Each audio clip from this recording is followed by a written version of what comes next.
Sa kuha ng CCTV sa isang fast food chain sa Session Road, Baguio City noong Lunes, July 27, kita ang dalawang batang ito na hawak-hawak ang tila papel. Maya-maya pa, binuksan nila ang pinto ng establishmento, sabay hagis ng kanilang mga hawak at saka kumaripas ng takbo.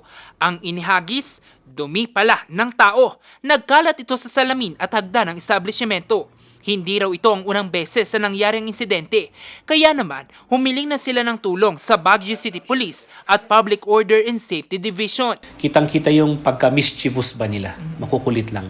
I'm sure they're that very much aware of the repercussions of what they're doing or yung effect, no? Or kung gaano kasama o nakakaperwisyo yung kanilang ginawa. So, it's just a characteristic of a misguided child, no?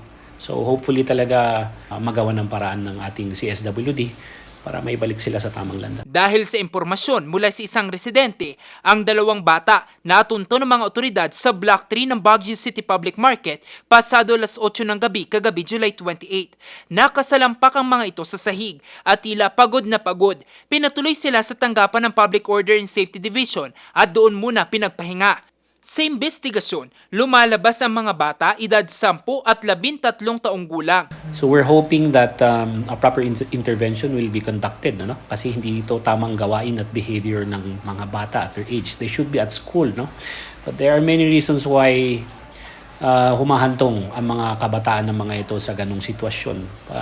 Definitely pagpababayan ng magulang. Wala tayong nakita sa Facebook na nagko-call out or naghahanap ng kanilang mga anak, no?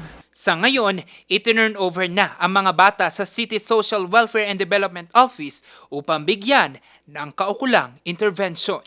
Jose Robert Inventor, RNG News.